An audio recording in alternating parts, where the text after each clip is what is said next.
El Señor Jesús dijo,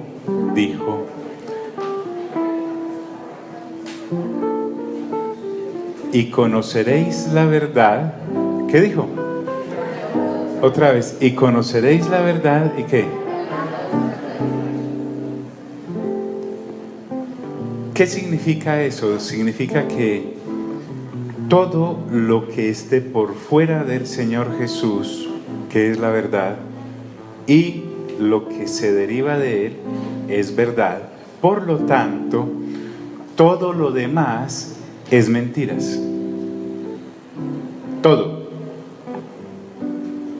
Ahorita que la pastora leía con ustedes la promesa, son palabras del Señor Jesús, escritas en el Evangelio de Juan, pero Él está diciendo: trabajen, pero no por la comida que es perecedera. Ya el Señor mismo había dicho en el Evangelio de Mateo, en el Sermón del Monte, que las personas que no han nacido de nuevo, los paganos, los incrédulos, se mantienen ocupados en trabajar precisamente por la comida que perece. Y dice, sino por la que permanece para vida, ¿qué? ¿Qué dice ahí? ¿Vida qué? Eterna.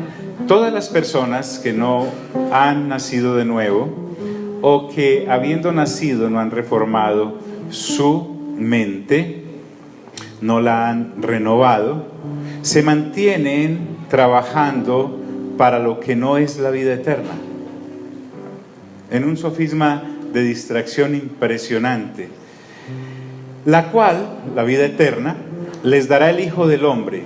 Sobre el Hijo del Hombre, que es el Señor Jesús, ha puesto Dios, el Padre, su sello de aprobación. Entonces, tiene mucho que ver y siempre tendrá que ver con lo que hablemos desde este púlpito, y es el asunto de la vida eterna. Diga conmigo, vida eterna. En cualquier momentito estarás en la presencia de ese suceso. Habrás muerto, y entonces te darás cuenta que todo lo que hemos hablado y predicado con respecto al reino de Dios y su justicia es cierto, y tendrás la eternidad completa para desarrollar tu relación con Dios de una manera madura, completamente, mejor dicho, completa, porque ahora lo que vivimos estando al lado de acá es parcial, en el sentido de que por fe andamos y no por vista, porque todo lo que se ve, como vamos a ver que concluye el apóstol en este capítulo, perece, mas el Señor Jesús dejó dicho en Hebreos capítulo 11, dice: es pues la fe la certeza de ¿qué? De lo que se espera, la convicción de lo que no ¿qué? Se ve.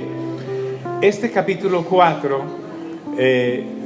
no debemos tomarlo como una charla de pensamiento positivo en el cual se te impulsa a seguir luchando en la vida porque vas a sacar adelante esos proyectos en los cuales otros se han dado por vencidos, o aquella relación matrimonial caótica que de una u otra forma, de una manera hidalga, tú has seguido con ella adelante y entonces has tenido victoria sobre ese asunto, o esos logros y esas gestas que como seres humanos nos planteamos, y el mercado consumista nos lleva a plantearnos esos logros, esos picos de victoria, de éxito. Esta parte de la Escritura, 2 de Corintios capítulo 4, no es para fomentar ese impulso de conquistador, de persona que es capaz de cruzar los mares enteros para lograr sus objetivos. No se trata de eso. Diga conmigo, no se trata de eso. Es decir, no se trata de sacar en ti o en mí ese gen victorioso que es capaz de lograr aquello en los lugares donde otros, o los temas donde otros ya se dieron por vencidos, y entonces tú eres una especie de prócer o de heroína cuyo nombre lo llevará a un busto en el parque dentro de 200 años, y la gente pasará por ahí y dirá: esta es doña Policarpa Gutiérrez. No estamos hablando de eso. Diga conmigo, no se trata de eso. Fuerte, no se trata de eso. El apóstol acá nos quiere ilustrar de por qué él perseveraba en hacer lo que estaba haciendo, de llevar el evangelio del reino de Dios y su justicia a una congregación como la de Corinto o cualquiera de aquellas que visitaba en Asia Menor en su época, y cómo aún la revelación que Dios le dio nos sigue edificando siglos después. Esto sí es cosas que permanece, porque han pasado 2000 años y encontramos que territorios, por ejemplo, en los cuales aquel hombre y su equipo estuvieron transitando y caminando, como lo que ahora usted y yo programamos nuestras siguientes vacaciones para ir a ver las ruinas de Roma. No, en ese momento las calles estaban bien, todo estaba bien pintado y nada estaba semidestruido o destruido. Pablo no estaba trabajando para eso, ni tampoco estaba trabajando para darse unas vacaciones y descansar de este plan de trabajo tedioso que se le había dado de predicar el evangelio del reino de Dios y su justicia, y estaba supremamente estresado y quería desentenderse del asunto. No estamos hablando de eso. Pablo lo que quiere enfocar nuestra vida y nuestro pensamiento es que él había moldeado su vida después de haber nacido de nuevo y había renovado su mente de tal manera que el pensamiento de él había sido transformado para pensar como Dios. Diga conmigo, pensar como Dios. Es el asunto, por ejemplo, que ocurre en el libro de Apocalipsis, que Juan, el apóstol, está en la isla de Patmos, encarcelado precisamente por que el imperio lo consideraba una amenaza por predicar el evangelio del reino de Dios y su justicia. Y en el capítulo 4, Dios, que está sentado en el tercer cielo en su trono, el Padre, y al lado está el Señor Jesús resucitado, está a su diestra como lo había prometido antes de partir. Y le dicen al apóstol: sube acá, y dice que en el espíritu él llega al tercer cielo, y allí se le muestra todo desde el punto de vista de Dios. La vida eterna y el evangelio del reino de Dios y su justicia es mirar nuestra existencia desde el punto de vista de Dios y no desde el punto de vista nuestro, porque él es llevado en el espíritu al lugar desde donde Dios ve las cosas, porque si lo deja observar las cosas desde Patmos, donde él estaba, y las revelaciones, entonces él podría mirar las revelaciones desde el punto de vista humano, que es del que usted y yo tenemos que escapar urgentemente y dejar de mirar las cosas como las vemos nosotros para mirarlas como las ve Dios. Me explico.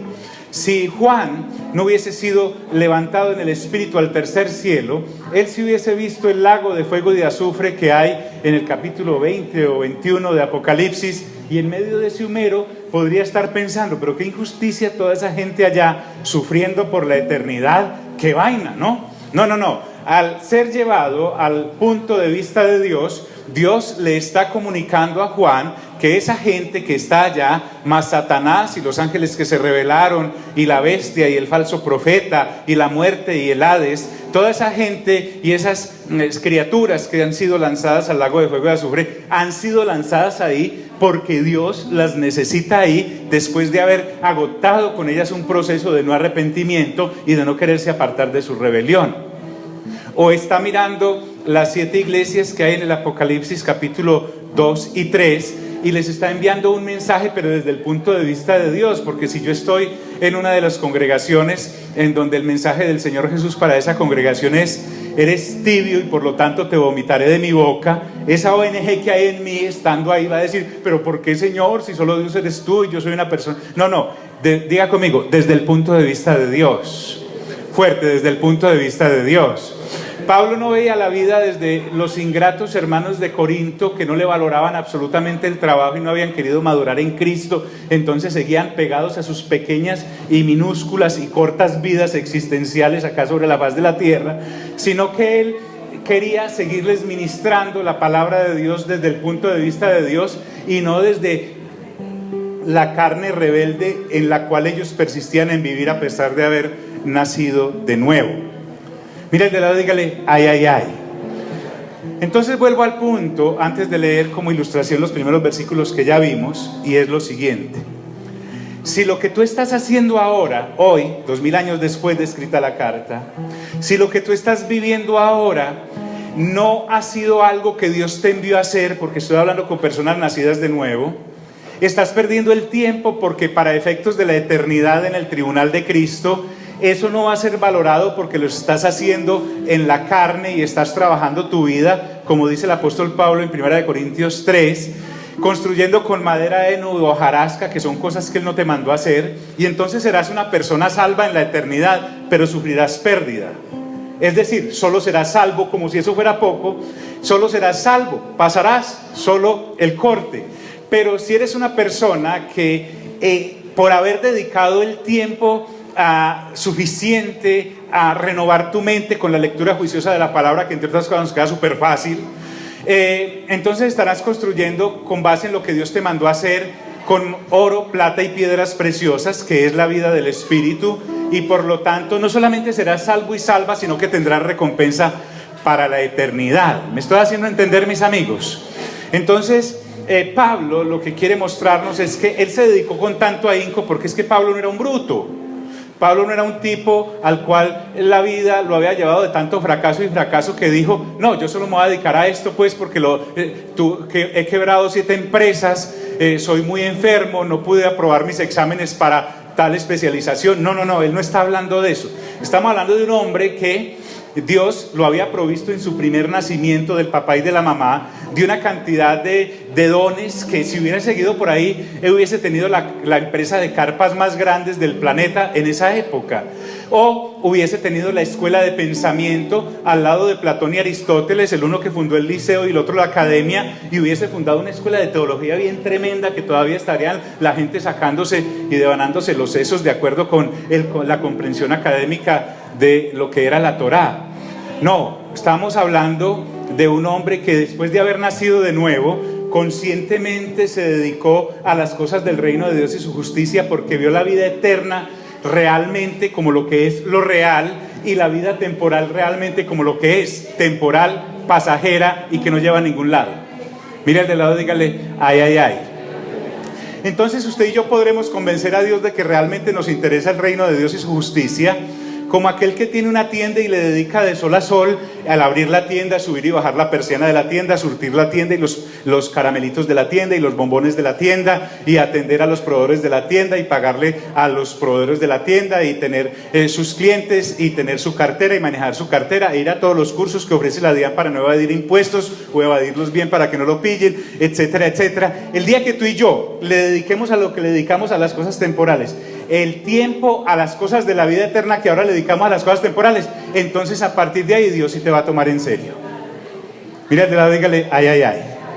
De resto, estamos simplemente pasando el corte. Somos personas que nos salvamos porque Dios es fiel. La palabra dice que aunque nosotros seamos infieles, Dios permanece fiel. Entonces el Señor Jesús no te va a quitar la gracia de la noche a la mañana. Él va a ser fiel porque fiel y verdadero es su nombre. A pesar de que nosotros no nos dediquemos como nos deberíamos dedicar por ser personas que ahora son templo del Espíritu Santo y han sido sellados con las arras del Espíritu Santo para dedicarse realmente a las cosas que a vida eterna permanecen. Por eso no es una charla de pensamiento positivo, para que tú y yo la usemos para decir y tratar de impostar y hacernos creer de que estamos sirviéndole mucho a Dios, pero realmente estamos dedicados a las cosas temporales, y eso sí, sudamos, trasnochamos, nos da úlcera de tanto estrés que manejamos por cosas que no nos vamos a llevar, ni van a partir con nosotros hacia la eternidad. Por eso Pablo dice lo siguiente: Por lo cual, teniendo nosotros este ministerio, según la misericordia que hemos recibido, no desmayamos.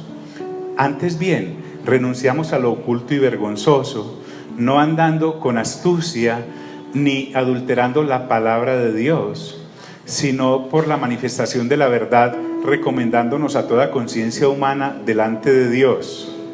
Pero si nuestro evangelio está aún encubierto, entre los que se pierden está encubierto. Esta gente que no ha creído el mensaje del evangelio está capturada en una tiniebla tremenda, porque miren lo que dice: esos incrédulos, el Dios de este siglo les ha cegado el entendimiento. ¿Y para qué?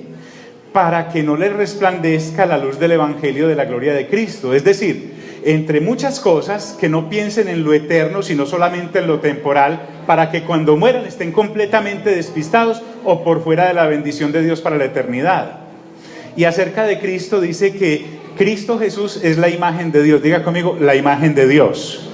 Nos quemamos las pestañas, sacrificamos todas nuestras fuerzas y nuestro entendimiento, de tal manera que queremos comprender la materia de lo que hayamos estudiado o el don que nos atañe acá en lo temporal, pero no nos sorprende una declaración de escuchar que Cristo es la imagen de Dios. Es decir, si la eternidad es para estarla con Dios, en el caso de que pasemos el corte, ¿cómo es que voy yo a llegar allá a tener una relación con una persona en la cual digo creer, pero en mi vida normal y cotidiana está completamente fuera y ajena de lo que representa mi vida? Es más, hasta me puedo dedicar a estudiar académicamente y dividir cada uno de los libros. Entonces sé que los primeros 5 libros de la Biblia se llaman Pentateuco, que hay unos libros poéticos, entonces que salmos, cantares y libros como esos son una cosa maravillosa, llena de cánticos y de inspiraciones, que hay libros proféticos, que hay profetas mayores y menores. Y entonces, para mi sorpresa académica, me doy cuenta de que los profetas mayores no era porque tuvieran más de 21 años y los menores era porque tuvieran de 18 para abajo, sino por la extensión del material. Entonces un libro como Isaías, que tiene 60 y pico de capítulos, se considera un profeta mayor, no por la edad del profeta, sino porque escribió mucho, y uno como Abdías es un profeta menor porque no alcanzó ni para un capítulo. Esas son cosas que realmente me hablan de Dios, pero no me enseñan cómo es Dios ni quién es Dios. ¿Me estoy haciendo entender, mis amigos? Entonces, estamos llegando a un punto como congregación local de la cual Dios ha tenido una tremenda misericordia y permitirnos ver el evangelio del reino de Dios y su justicia. Nos ha sacado del esquema de las añadiduras para que profundicemos realmente en saber qué es lo que Dios piensa y cómo es. Es decir, cosas como, por ejemplo, yo sé muchas cosas acerca del Señor Jesús. Como nacido de nuevo, sé que me dio salvación, sé que me sana, sé que me salva, sé que me puede prosperar, sé que fue a la cruz del Calvario, que derramó su sangre preciosa, sé que cumplió la voluntad del Padre. Esas son cosas que el Señor Jesús, que es Dios, hizo. Es decir, yo te puedo ver en la calle y puedo saber, ah, sí, ahí está la Doc, y entonces digo, no, pues Angelita, pero la veo de lejos. Pero de ahí a saber cómo le gusta el café, con cuántas cucharaditas de azúcar, si le gusta frío o caliente. Es decir, esa intimidad con el Señor Jesús, nosotros creo que no podemos decir que la tenemos. Como por ejemplo uno acercarse al Señor Jesús y decir, bueno, Señor, perdón, amigos, ¿están aquí? ¿Qué venimos aquí a renovar qué? Nuestra mente. Entonces nosotros estamos acostumbrados a que la cosa gire en torno a nosotros, así aparentemente hayamos nacido de nuevo y nos quedamos muy maduros. Y resulta que Moisés hizo una copia del tabernáculo real cuando en el monte Sinaí un ángel vino y le trajo las tablas y además le reveló cómo debía ser el tabernáculo. Es decir, la Biblia dice en Hebreos que el tabernáculo era copia del tabernáculo original que estaba en el cielo y que lo podemos ver apareciendo en Apocalipsis cuando Dios se trastee para acá vivir en la tierra, porque en última eso es lo que quiere. Entonces cuando Moisés empezó a copiar, claro, estaba dibujando ahí con calco lo que estaba ocurriendo realmente en el lugar santísimo, que es donde está la presencia del Padre, lo que ahora vemos abierto en Apocalipsis, que es el trono de Dios. esos querubines que él coloca así en forma de imagen y de estatua sobre el arca del testimonio, realmente lo que estaba viendo era los querubines o serafines que tenían 6 alas, 2 para volar, 2 para taparse los ojos y 2 para taparse los pies, y que estaban llenos de ojos por dentro y por fuera, como lo dice Apocalipsis. Pero como él no los podía poner moviendo ahí porque era una copia, entonces puso la imagen tal y cual la vio. Y se supone que Jesucristo es nuestro gran sumo sacerdote, pero resulta que el tabernáculo que ahora vemos acá en la tierra es simplemente una copia de lo que realmente estaba sucediendo en el tercer cielo. Y si Jesús es el gran sumo sacerdote, porque él no vino como aparecido acá a ser sumo sacerdote solamente después de que se hizo hombre, sino que ya lo era. Entonces, si el Señor Jesús, además, cuando se hizo hombre, no nació bajo pecado ni cometió ¿qué? Pecados. Si resulta que allá en el tercer cielo, cuando el Señor Jesús ministraba con todos esos querubines y serafines en la presencia de Dios, y él siendo Cristo no había cometido pecado, ni era pecado, porque Dios es Dios desde la eternidad y Jesús lo es, contame entonces, Señor Jesús, que le ministrabas en ese tabernáculo al Padre si no había pecado por el cual ofrecer sacrificios. ¿Me estoy haciendo entender, amigos? Pero nos encerramos en nuestro pequeño cubículo de Dios, dame, haz conmigo, etcétera, y realmente no conocemos nada del Señor Jesús. ¿Qué sí conocemos? Nuestros problemas, que yo sé que Anderson, que es mi marido, es un ejemplo.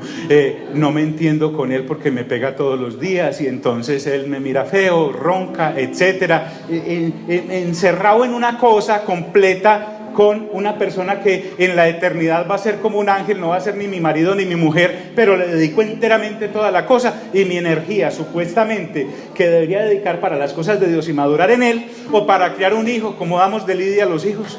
Qué cosa tan terrible, le sacamos como hernias a nuestros padres, etcétera, y entonces nos dedicamos los papás a orar, a ayunar, a estresarnos, a trasnocharnos, a llevarlos, a traerlos, a vestirlos y a darles comida porque sí comen y todas esas cosas, y creemos estar hablando con Dios cuando realmente estamos dedicándole nuestro tiempo a una añadidura, porque en la eternidad ni van a ser nuestros hijos y nosotros no vamos a ser los padres de ellos. Mira, de verdad, dígale, ay, ay, ay. O tenemos una bendita empresa que por fin Dios nos dio de tanto presentar proyectos aquí durante 20 años pidiéndole añadiduras, y ahora somos esclavos de esa bendita empresa en vez de ser esclavos de Cristo, que fue el que nos llamó de tinieblas a luz admirable para tener vida eterna. Mire al del lado y dígale, ay, ay, ay.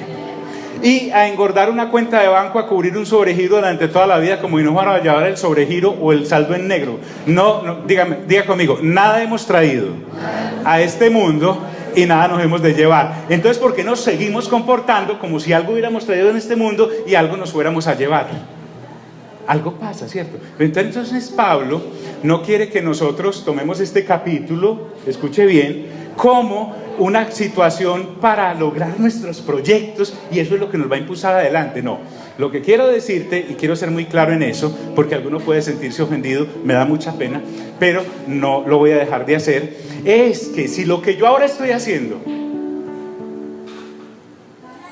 no me lo mandó a hacer Dios, estoy haciendo algo que no me va a ser valorado en la vida eterna. O lo que estoy haciendo no está íntimamente ligado al desarrollo del reino de Dios y su justicia, e identifico el medio de producción que uso para llevar comida a la casa, aquello a lo cual le dedico mi vida como empleado, como empresario, no lo uno al desarrollo del reino de Dios y su justicia para que avance. Por lo menos si no soy el pastor, el profeta, el evangelista, el maestro, sino que soy un creyente de los que va a una congregación y no identifico lo que produzco, porque donde está mi tesoro está mi corazón, y entonces por lo menos ni diezmo ni ofrendo para que esta cosa se desarrolle, entonces, y otros vayan, ya que yo estoy dedicado a esa área que Dios me llamó a hacer, pero debe estar identificada completamente con las cosas del reino de Dios, también estoy perdiendo el tiempo. Mira al de lado, dígale, ay, ay, ay. ¿Me está haciendo entender, amigos? Evalúelo bien y vuélvalo a escuchar. Y después, vuélvalo a evaluar y vuélvalo a escuchar. Y por lo menos sea sincero y sea sincera y diga, no, yo sí nací de nuevo, pero mi mente ni la he renovado, ni me interesa. O diga, rayos, wow, he estado dedicando mi tiempo después de creyente a lo que no es. Entonces Pablo dice, el cual es la imagen de Dios. Porque no nos predicamos a nosotros mismos, sino a Jesucristo como Señor. y a nosotros como nuestros siervos por amor de Jesús. Porque Dios, que mandó que de las tinieblas resplandeciese la luz, es el que resplandeció en nuestros corazones para iluminación del conocimiento de la gloria de Dios. Miren qué materia tan importante, si lo que quiere estudiar. Para iluminación del conocimiento de la gloria de Dios, ¿en la faz de quién? De Jesucristo. Aquí no me está diciendo búsquele la palabra indicadora para que forme un sermón y le ponga un buen título y después impresione con su intelecto a la gente que lo está escuchando. Él no está diciendo eso. Me está diciendo que toda mi vida, después de conocer a Cristo, debe ser para eso, para que se me ilumine el conocimiento y me obnubile con la gloria de Dios manifestada en Cristo Jesús. No para que me dé cosas, sino porque con el que voy a pasar la eternidad, yo quiero saber si el tinto, si le gusta frío, caliente, con sabro, con azúcar o simplemente así sencillo. Si le gusta grande o pequeño. Sabemos muchas cosas de Jesús, pero no tenemos intimidad con Jesús. A eso es lo que el Señor nos está llamando. Entonces dice, para iluminación del conocimiento de la gloria de Dios en la faz de Jesucristo. Pablo también es muy claro en saber que hay una vida temporal en la cual estamos en este cuerpo y hay una vida eterna, como lo vamos a ver en el capítulo 5, en la cual se nos va a entregar otro cuerpo para poder existir en esa forma de comunión con Dios en la eternidad. Es decir, este cuerpo es un cuerpo animal. Mira al de lado, dígale cuerpo, dígale cuerpo. Es un cuerpo animal que ha de perecer. Este cuerpo perece. Es decir, que nos va a ser entregado otro cuerpo que Dios ha preparado, lo llaman moradas, lo llaman nuevo tabernáculo, lo llama cuerpo espiritual, para poder estar en esa dimensión. Es un cuerpo que no tiene nada que ver con las funciones que ahora tenemos. Es un cuerpo diseñado para esa manera de entendernos con Dios. Después hablamos de eso. Pablo dice, miren, disculpen, ¿qué es lo que venimos a hacer? ¿Venimos a qué? A renovar nuestro entendimiento, no a enloquecernos, sino a desenloquecernos de la basura que nos clavaron desde que salimos del vientre de nuestra madre, desde kinder, primaria, bachillerato, universidad y especializaciones. Y fuera de eso nos unimos con otra persona que viene en las mismas, entonces somos dos personas llenas de nada, compartiendo nada, porque nada nos hemos de llevar y pareciera que nos fuéramos a llevar todo eso. Entonces dice, pero tenemos ahora, cuando le digo nada, no es menospreciando, sino que es que comparado con la eternidad y con lo que tenemos en Cristo, realmente no es nada, porque lo que realmente nos vamos a llevar es lo que a vida eterna permanece. Volvamos a leer la promesita, por favor. Cójala, por favor, cójala. Sí, cójala. El que no tenga, por favor. Alejandro, mira, remate la mano el que no tenga la promesa. Listo, ya le llega. Quiero que la leamos juntos y miremos a ver si realmente sí creemos esto, porque es que además está en el Evangelio de Juan y lo dijo el Señor Jesús. Voy a la 1, voy a las 2 y voy a las 3. Dice, trabajen, adelante, ayúdenme por favor, trabajen, pero no por la comida que es perecedera, sino por la que permanece, ¿para qué? Vida eterna, la cual el chef de eso, la vida eterna, la cual les dará el Hijo del Hombre. Sobre este ha puesto Dios Padre, el Padre, su sello de aprobación. ¿Recuerdan cuando se abrió el cielo, cuando Juan el Bautista estaba bautizando al Señor Jesús? Y esa voz dice, este es mi Hijo, ¿qué? Amado, en el cual tengo, ¿qué? Complacencia. A él oíd. Con eso estaba diciendo, lo demás es falso, mentira, de toda mentira. Pero tenemos este tesoro en vasos de barro. Este conocimiento, dice Pablo, lo tenemos en este cuerpo que es de barro, y como es un cuerpo animal, que no es malo, solo que fue diseñado para este lado del tratamiento de la vida, está en vasos de barro, mostrando la fragilidad de la vasija, pero lo tremendo del contenido que es el tesoro de la revelación del Evangelio del reino de Dios y su justicia. Por eso dice, pero tenemos este tesoro en vasos de barro para que la excelencia del poder sea ¿de quién? ¿De quién? De Dios y no de nosotros. Y aquí es donde quiero enfatizarles, no de nosotros. Lo que Pablo está hablando en este capítulo no es para que impulsemos nuestro proyecto y sepan que Alejandro Magno fue un pobre pelele al lado de mí. No, ese no es el sermón de pensamiento positivo que hoy se vende en los púlpitos donde se predica evangelio de añadiduras. Totalmente equivocado. Lo que está diciendo ahora Pablo es: lo que nos hace vivir a nosotros el resto de vida en este cuerpo que es de barro es el tesoro de la revelación del evangelio. Y por lo menos Pablo dice: en lo que me tocó a mí es de llevarle la palabra a los de Corinto y a todo Asia Menor, en la época en que me tocó nacer, en el lugar donde me tocó nacer, en la familia donde me tocó nacer, en la ciudad donde me tocó vivir. Lo he llevado a cabo y lo seguiré llevando a cabo, no porque yo sea el berraco de Aguadas, no, sino porque todo mi poder descansa es en el poder de Dios, porque yo sin Dios no soy absolutamente nada. ¿Aló? O sea, no es el tipo que empieza a decirle a uno: convéncete, empieza a repetir ese mantra: yo puedo, yo puedo, yo puedo, tú puedes, dale, dale, dale, dale. Y le cuño un versículo: todo lo puedo en Cristo que me fortalece, todo lo que pisare la planta de vuestros pies será vuestro. Entonces, en el evangelio de las añadiduras, claro, como uno es codicioso por naturaleza caída, y si nace de nuevo y no renueva su mente, sigue codicioso. Entonces llegamos y encontramos el versículo del famoso diezmo. Y entonces, si yo, que soy el predicador, no he nacido de nuevo, o nací de nuevo y no he renovado mi mente, todavía sirvo al Dios Mamón, y no puedo servir a Dios, ¿y a quién? Y a las riquezas, dice la Escritura. Entonces, como todavía en mí hay codicia, yo exploto la codicia tuya. Y te digo, Malaquías 3:10 dice: trae todos los diezmos al alfolí, para que haya bendición sobre ti y sobreabunde también tu casa. Y entonces vendrán todas las naciones y te dirán: bienaventurado, ¿cómo has prosperado? Decirnos cómo se hace eso, ¿correcto? Entonces, tú que estás sentado al lado de allá y no has nacido de nuevo, o naciendo de nuevo todavía no has renovado tu mente, entonces tú empiezas a diezmar y a ofrendar, porque te va a ir muy bien, y eso, mejor dicho, va a una pirámide. Y eso empieza a devolverte, el Dios te empieza a devolver plata como si fuera un cajero electrónico loco, ¿correcto? Entonces resulta que yo te estoy hablando del diezmo desde mi codicia, y te hablo a ti en tu codicia. Nos merecemos el uno al otro. ¿Sí me estás haciendo entender? Cuando realmente diezmar, el énfasis no está en el versículo 10 y 11 y 12, sino en el 8 y el 9, que dice: robará el hombre a Dios. Y entonces dice Dios: ustedes me han robado en sus diezmos y ofrendas. Entonces resulta que diezmar no es para prosperar, sino para dejar de ¿qué? De robar. ¿Aló? A eso me refiero. Y no de nosotros. Y no de nosotros. Porque les decía que yo he conocido gente muy próspera y jamás ha dado un solo diezmo en su bendita vida de cristiano. Y están allá en el Curubito. Y hay gente que ha sido fiel desde que arrancó con sus diezmos y ofrendas, y andan pero en las perdedoras. Eso no les entra ni una libra de azúcar. ¿Por qué? Porque eso no es un baloto.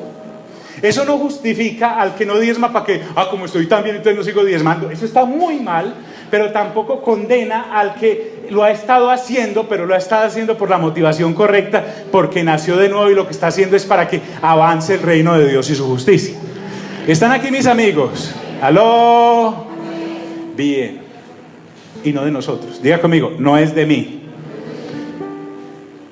Y aquí viene, aquí hasta ahí la introducción.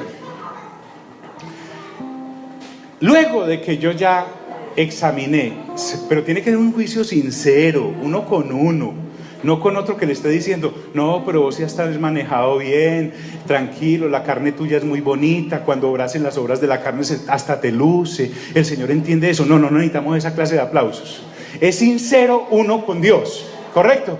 Y entonces, en ese momento en que yo ya defino con Dios de que lo que estoy haciendo me lo mandó a hacer Dios, y que además lo que hago es íntimamente ligado a la obra de Dios, entonces ahí sí me puedo parar y decir lo que Pablo dice, que estaba haciendo lo que Dios lo mandó a hacer y estaba íntimamente ligado al corazón de Dios. Entonces Pablo dice ahora: cuando estoy desarrollando lo que Dios me mandó a hacer, que está íntimamente ligado a lo que Dios me mandó a hacer, todo lo que yo hago se respira es con base en el reino de Dios y su justicia, y para la eternidad. Diga conmigo: la eternidad. Entonces Pablo dice: tranquila, hija, tranquila, déjalo.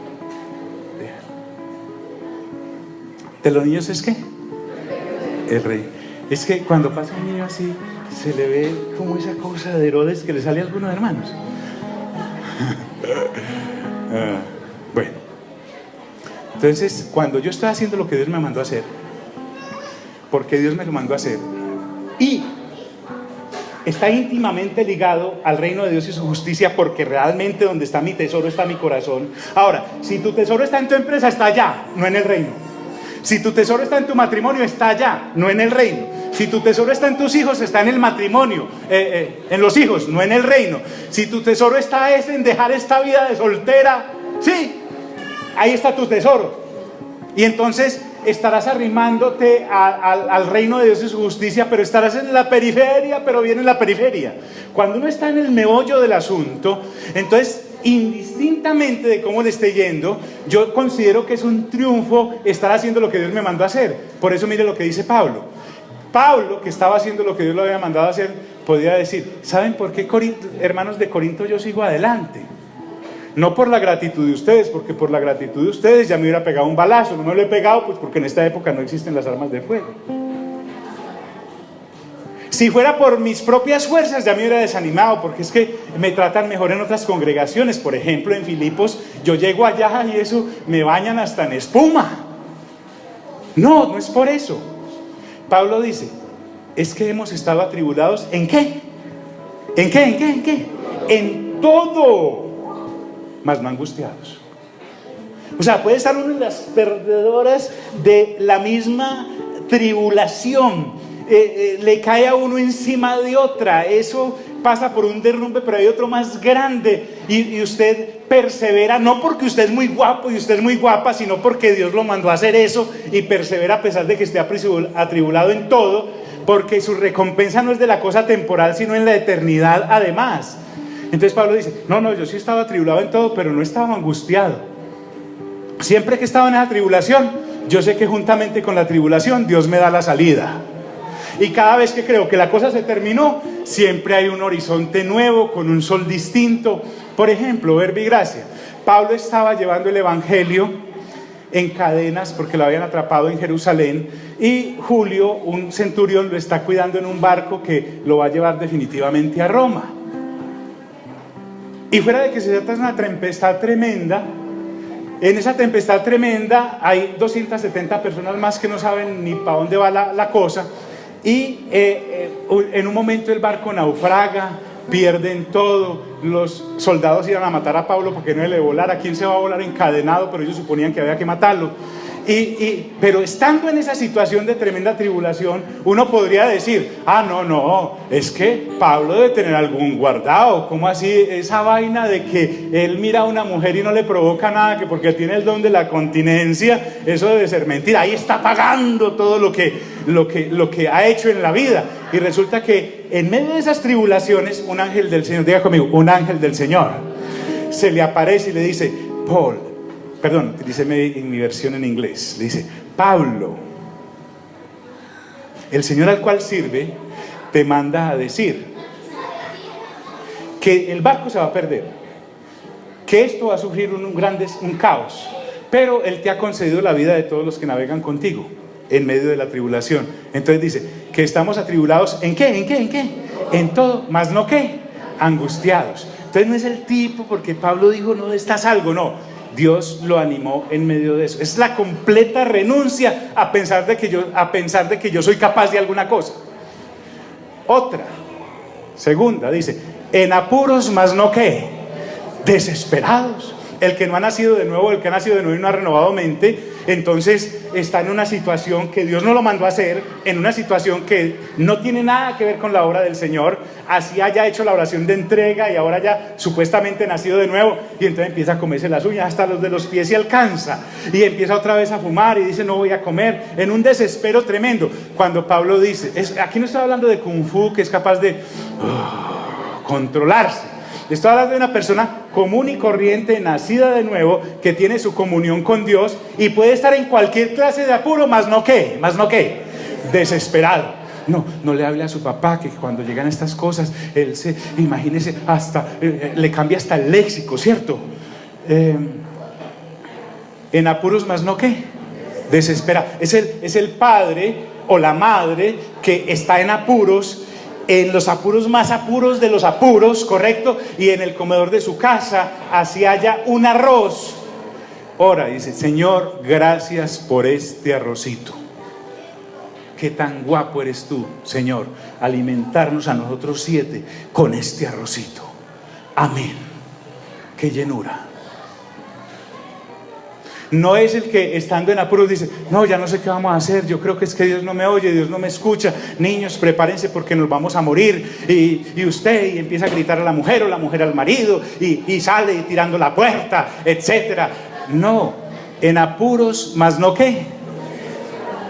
Eso es cuando lo que uno está haciendo se lo mandó a hacer Dios, y está íntimamente ligado con el evangelio del reino de Dios y su justicia. 3, dice: perseguidos, mas no qué, desamparados. Perseguidos, mas no desamparados. David es el típico caso en el Antiguo Testamento. Resulta que Saúl se la montó. Diga conmigo: se la montó. Y además no era Saúl solo, porque de uno solo pues hasta corre. Tenía 3,000 hombres que eran unos ninjas detrás de él, revisando morro, cueva, piedra. Levantaban la manga para ver dónde estaba David. Iban, investigaban. Pero David podía orar. Mire todos los salmos de David: siempre confiado, mas tú, oh Señor, eres escudo alrededor de mí, eres mi gloria y el que levanta mi cabeza. Puede que un ejército se levante contra mí, mas tú, ángel, Señor, acampa a mi alrededor y me cuida y me protege. Muchos son los que se levantan contra mí, muchos son los que dicen de mí: no hay salvación para él en Dios, mas tú, Señor, eres mi escudo. ¡Aló! Perseguidos, mas no desesperados. Pero ahora uno sale corriendo que porque empresas públicas vienen a cortarle los servicios. ¡Qué soldados tan valientes! ¿Ah? Mírale, dígale: aleluya. Perseguidos, mas no qué, desamparados. Era el rey con 3,000 detrás de uno. Y David decía: no, un momentico, a ver, remember, yo estaba cuidando las ovejas de mi papá porque todos en la casa me mandaban a hacer los mandados a mí. Yo estaba allá tranquilo, jugando con mi onda y tocando mi arpa, componiendo el Salmo 23, ¿sí o no? El Señor. Yo estaba ahí tranquilo, y de pronto llegaron unos criados de mi padre y me dijeron: David, rápido, que se bañe y se vaya afeitando mientras corre, porque ahora necesita un niño que llama un profeta, Samuel, y que no empiezan a comer si usted no va. Cuando llega allá, Samuel le derrama el cuerno de aceite y le dice: tú serás el siguiente rey de Israel. Entonces David sabe que eso lo llamó el Señor a hacer, él lo puso en eso.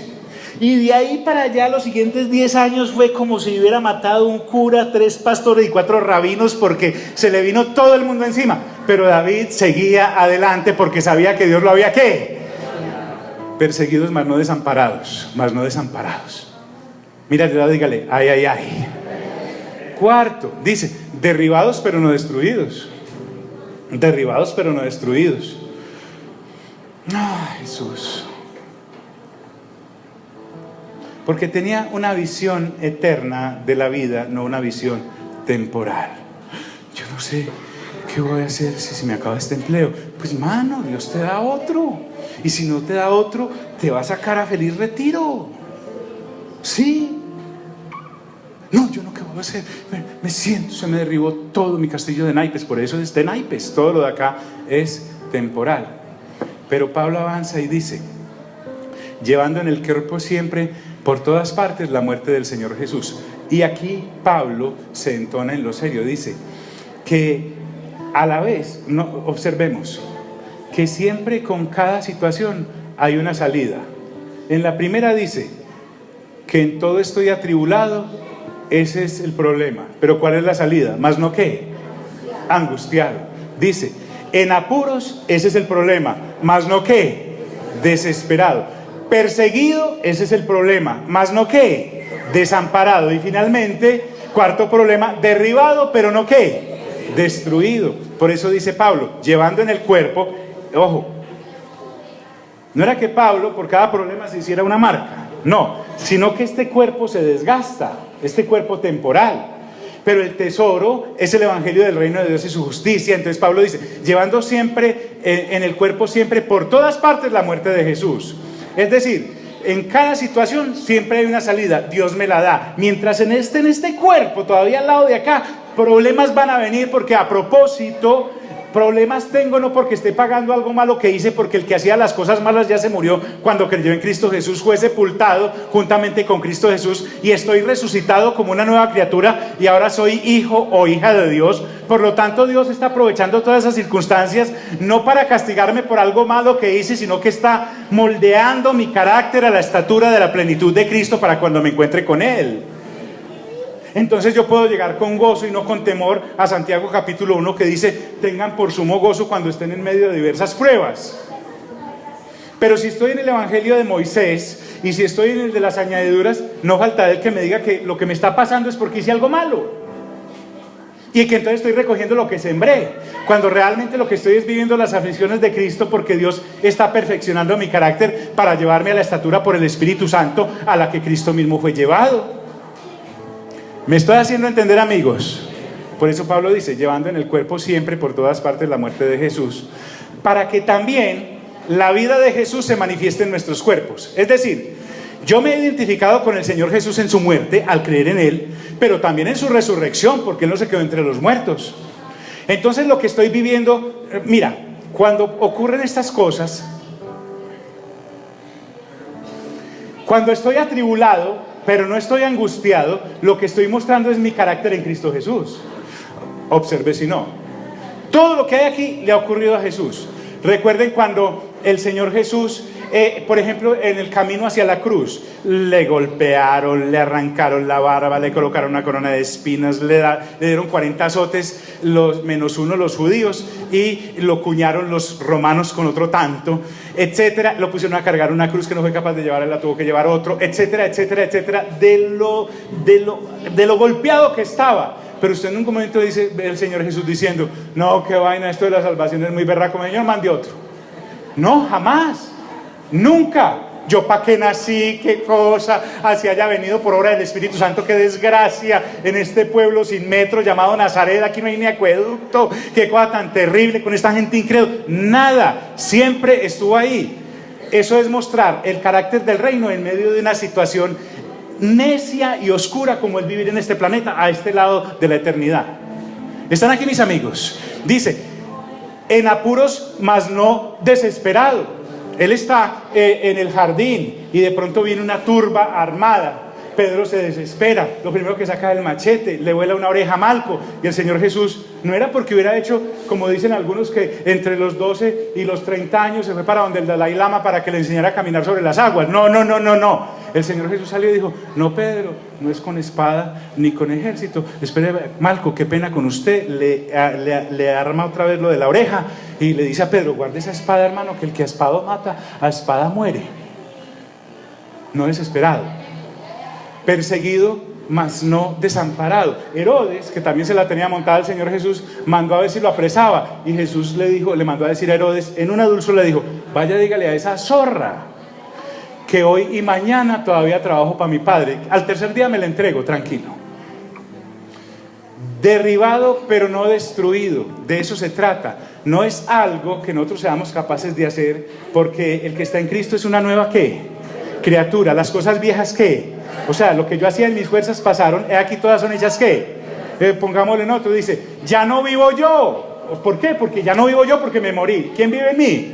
Cristo. Derribado pero no destruido, llevando en el cuerpo siempre por todas partes la muerte de Jesús, para que también la vida de Jesús se manifieste en nuestros cuerpos. Dice, porque nosotros que vivimos siempre estamos entregados a muerte por causa de Jesús. Es decir, a la vez que morí al mundo, ya no camino en las obras de la carne, no le doy, mejor dicho, la carne no puede venir a reclamar en mí ni un milímetro, pero a la vez, habiendo resucitado, todo se lo entrego para la gloria del Señor. Entonces Pablo dice, porque nosotros que vivimos siempre estamos entregados a muerte por causa de Jesús, para que también la vida de Jesús se manifieste en nuestra carne mortal. Es decir, la vida y la muerte de Jesús son la marca de aquellos que de verdad creen en Él.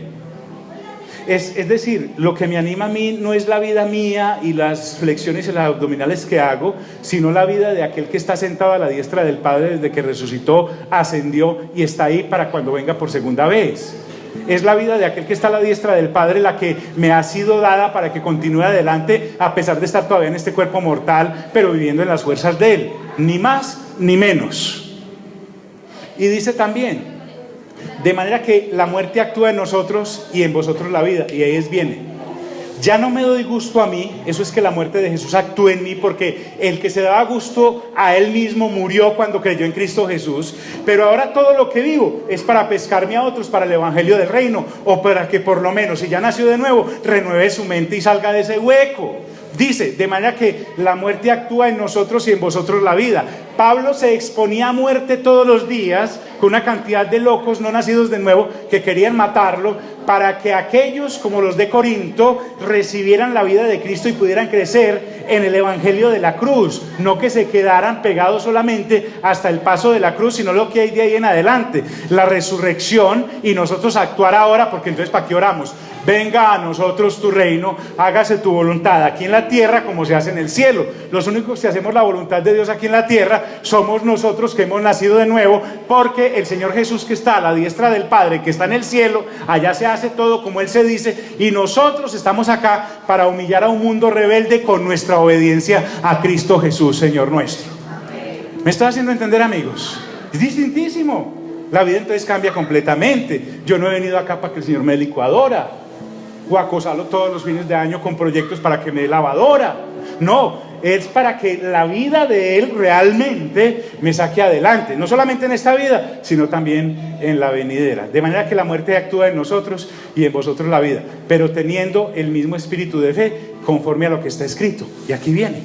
Pablo nunca hablaba nada como fuente y origen de lo que él decía. Él siempre descansaba en las Sagradas Escrituras. Diga conmigo, las Sagradas Escrituras. Es decir, el asunto de Pablo no era un cuento inventado por él. El asunto de Pablo era poner en vigencia lo que estaba escrito tanto en el Antiguo como en el Nuevo Testamento. Acude entonces Pablo a la Escritura. Lo de Pablo no era un invento. Pablo vivía la palabra de Dios. No estoy hablando de la palabra de Moisés, la tabla del no, que es para perseguirte y para enseñarte que como naciste bajo pecado y cometes pecados, la paga del pecado es ¿qué? La muerte. No, Pablo estaba arriesgando su vida por entregar el evangelio del nuevo pacto en la sangre de Cristo Jesús, que es por gracia, no para muerte, sino para vida ¿qué? Eterna. Por eso Pablo arriesgaba su vida, porque sabía que fuera que su cuerpo muriera, de todas formas iba a morir, mejor dicho, este cuerpo se va a morir, así muera en paz. Es lo mismo morir a punta de pedradas, como lo hicieron con Esteban los judíos, o en una cruz como hicieron con Jesús los romanos, porque al fin y al cabo este cuerpo es para entregar. A mí me va a dar otro, y si a mí me va a dar otro para la vida eterna, yo quiero mi recompensa, que las divisas de lo que gane aquí me las entreguen allá. Si todo se queda aquí, ¿para qué trabajo entonces? El que a vida eterna no trabaja, siempre estará trabajando para las cosas perecederas. Por eso dice Pablo, pero teniendo el mismo espíritu de fe conforme a lo que está escrito. Pablo evoca lo que el salmista dijo en su momento. Un salmista dijo, creí por lo cual hablé. Nosotros también creemos por lo cual también ¿qué? Hablamos. Eso dice el Salmo 116. En ese salmo, el salmista se libera de la muerte y del temor a la muerte. Este salmista entendía la gracia a pesar de que Jesús no había venido, porque precisamente como Noé, como Abraham, como Isaac, como Jacob, como Ruth, como esta otra señora, la del negocio aquel en el muro, Rahab, etcétera, dice, creí por lo cual hablé. Nosotros también creemos por lo cual también ¿qué? Hablamos. Lo que Pablo está diciendo, yo solamente proclamo aquello en lo cual creo. ¿Aló? De lo que usted me hable, eso es de lo que usted cree. Si usted me habla de Cristo Jesús y me atormenta con el tema de Cristo Jesús y con el reino de su justicia, a usted no le da pena hablar del tema porque cree absoluta y completamente en él. Si usted solo me habla de su negocito, de su profesioncita, de su matrimoniecito, de sus hijitos, de su salud, de sus logros, de sus viajes, usted cree en eso, por lo tanto, ¿qué? ¿Por lo tanto qué? Habla de eso. Aquel que Cristo Jesús realmente cree para vida eterna, solo de eso se mantiene hablando, porque es el tema que lo consume y lo que lo ha capturado. Por lo tanto, vivo para lo que creo. Entonces es imposible guardar silencio cuando uno en Cristo Jesús realmente ha nacido de nuevo y ha renovado su mente. No significa ser grosero. Pablo dice que debemos estar enteramente preparados para toda buena obra. Pablo dice que debemos estar preparados para cuando alguien demande de nosotros que le expliquemos cuál es nuestra fe en Cristo Jesús. Pero muchos de nosotros no hablamos porque nos da pena, porque no manejamos el tema. Sabemos mucho de nuestra máquina de coser, pero no sabemos nada del Señor de la cruz. Y somos cristianos. Entonces viene alguien a que le hablemos de la vida eterna y no sabemos nada porque estamos muy ocupados, no tenemos tiempo. Yo no puedo atender ese negocio, no puedo ir a orar por ese enfermo, no puedo ir a hablar de alguien del Señor, no soy capaz. Claro, ¿cómo va a ser capaz si a eso no le dedicamos tiempo? No estamos enteramente preparados. Mira al de lado y dígale, ay, ay, ay. Y dice Pablo, sabiendo que el que resucitó al Señor Jesús, y aquí viene el asunto. El Señor Jesús fue a la cruz del Calvario y fingió su muerte. ¿Aló? ¿Realmente qué? Murió. ¿Y lo sepultaron durante cuántos días? 3. Dice que mientras el cuerpo estaba ahí en la fosa, en el espíritu, 1 de Pedro 3:19, bajó y le predicó a los que estaban encarcelados, después de muertos, en los tiempos de Noé cuando desobedecieron. Mientras tanto, en los archivos de la muerte estaban buscando a este Señor porque está acá. Si aquí solo vienen los que hayan nacido bajo pecado y cometen pecados y la paga del pecado es muerte, no le encontraron nada, la tuvieron que devolver. Entonces el mismo Espíritu Santo llega y exige que se lo devuelvan de entre los muertos, en un caso especial para él, porque ni le quebraron un solo hueso, ni se pudrió como se pudre toda la gente después del tercer día, nada, lo tuvieron que devolver enterito. Pero entonces Pablo dice, Cristo resucitó. Si yo con él me identifiqué cuando murió y morí, y fue sepultado y fui sepultado, también cuando muera, entonces también seré ¿qué? Resucitado. Es la lógica. Se necesita realmente sentido común, no inteligencia, para decir de 3 puntos, si se han cumplido 2, se tiene que cumplir el tercero. Además, Jesús es la muestra de que uno resucita de entre los muertos. Entonces Pablo dice, sabiendo, diga conmigo, sabiendo. Pero ¿cómo va a hablar de la resurrección si no la estoy esperando? Si no me quiero morir, si no soy extranjero peregrino. Uno de los peces que ahora tenemos es de Israel, y nos explicó que era para ellos ser extranjero y peregrino. Es no tener raíces en ningún lado. Eso es ser extranjero y peregrino. Pero el Evangelio de las Añadiduras a nosotros nos enseñó a echar raíces. Y vivimos acá como si nunca nos fuéramos a ir, y la Biblia por todos lados dice que aquí no es el final, que de aquí sí nos vamos a ir, y como si nunca nos fuéramos a morir, y la Biblia por todos lados. El Señor Jesús, ¿para dónde iba? Iba con el tema. Pedro le decía, Señor, entonces acá voy a ir a Jerusalén, es que me van a matar. Y Pedro decía, ay no Señor, no te pase esa cosa tan horrible. Señor, no vaya a Jerusalén, porque no hace su evento por allá en una población donde no lo crucifiquen. Le dice, ¿cómo puede morir un profeta si no es en Jerusalén? Una vez se la montó tanto Pedro para que se salvara Jesús y no muriera, que le dijo, apártate de mí, ¿qué? Porque me estás alejando del propósito por el cual vine. Entonces, sabiendo que el que resucitó al Señor Jesús, porque Dios fue el que resucitó a Jesús, Pablo dice, a nosotros también, ¿qué? Nos resucitará con Jesús. Esto ya lo vimos los martes. Yo sé que usted no puede venir los martes porque pues no puede, pero sí puede oír lo que hablamos los martes, que queda grabado, y Álvaro y Eddie lo montan en YouTube. Entonces ya hablamos de esto, ya sabemos cómo es que van a resucitar los muertos, en qué cuerpo van a resucitar los muertos, cómo van a resucitar los muertos, etc. Entonces Pablo tenía una certidumbre basada en las Sagradas Escrituras y que Dios no mentía, que sabía que Jesús también, como Él resucitó, Pablo resucitaría y va a resucitarnos también. ¿A quiénes? ¿A quiénes? Dígalo. Usted dígale a un cristiano bien embolatado que nació de nuevo y una renovada mente que va a resucitar, él va a decir, resucitar no es reencarnar. Es lo mismo que los de la India, ¿cierto? Volveré en rata, ¿cierto? O sea, uno habla con una gente de creyente y se queda realmente pasmado de la profundidad de la ignorancia de lo que debería ser experto, que son las Sagradas Escrituras. Diga conmigo, el pastor no está bravo, solamente nos está gozando. Listo, genial.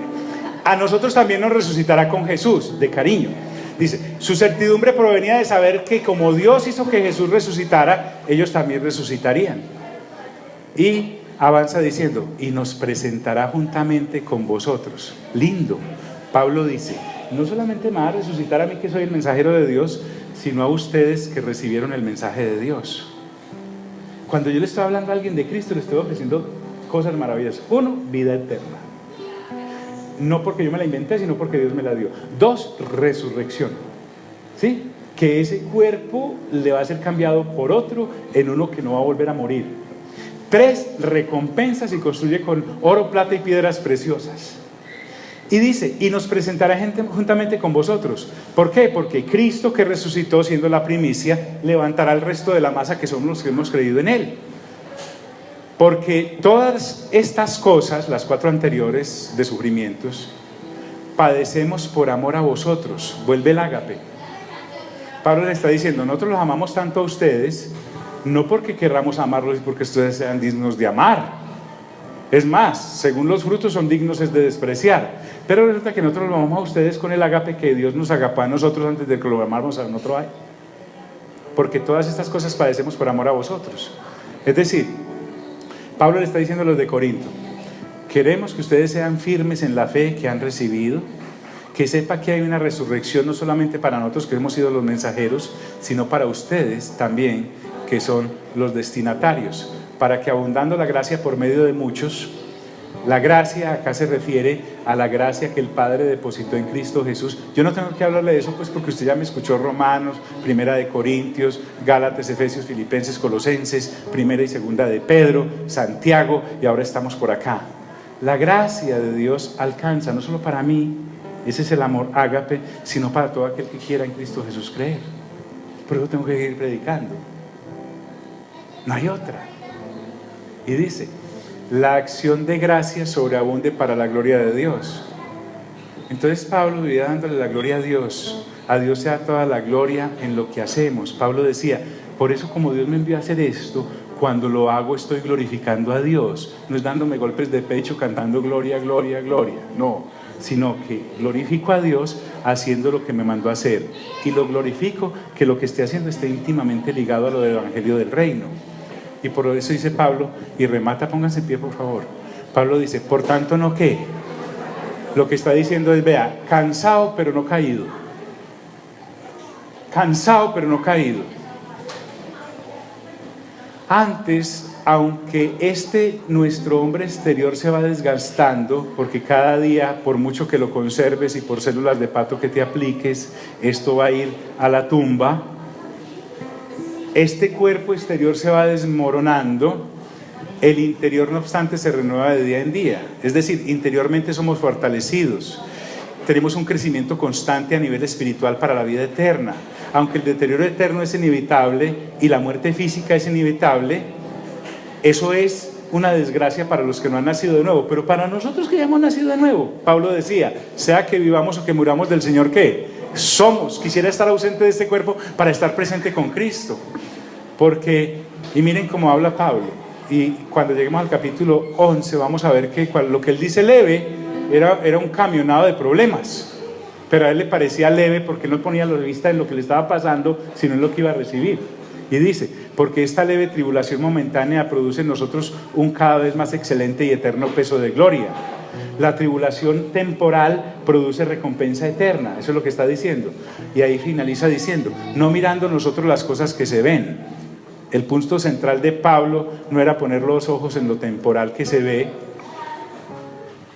en un mundo decadente que se pudre, uno huele. Realmente el mundo, el sistema del mundo es como perfumar un estiércol, siempre olerá maluco.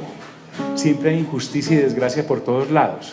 Las primicias de la verdadera justicia la tenemos nosotros en Cristo, no mirando nosotros las cosas que se ven, sino las que no se ven. Su centro, su vista estaba puesta por la fe en lo que no se veía. De Moisés se dice que se sostuvo como viendo al invisible. ¿Qué contradicción? Dice, se sostuvo como viendo al invisible, porque la fe nos hace ver lo que el hombre natural caído en Adán no ve, o el cristiano carnal tampoco ve, sino las que no se ven. Pues las cosas que se ven son temporales, pero las que no se ven son ¿qué? Eternas. Y si usted y yo leemos juiciosamente el Nuevo Testamento, principalmente los Evangelios, se va a dar cuenta que el Señor Jesús no gastó ni un solo salivazo en palabras que hablaran de lo temporal. Siempre fue lo eterno, siempre. Y si los discípulos querían insistir en lo temporal, Él siempre los llevaba al eterno. Y si se creían muy inmortales en su cuerpo natural, Él siempre les hablaba de la muerte que venía y les hablaba de la resurrección que los esperaba. ¿Están aquí mis amigos? Recuérdenme a qué venimos, ¿a qué? A renovar nuestra mente. Diga conmigo: Señor Jesús, gracias por tu palabra.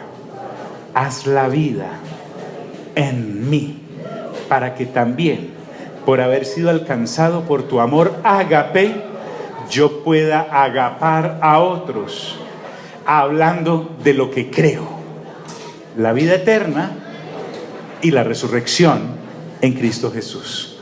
Amén y amén. Dios nos bendiga a todos.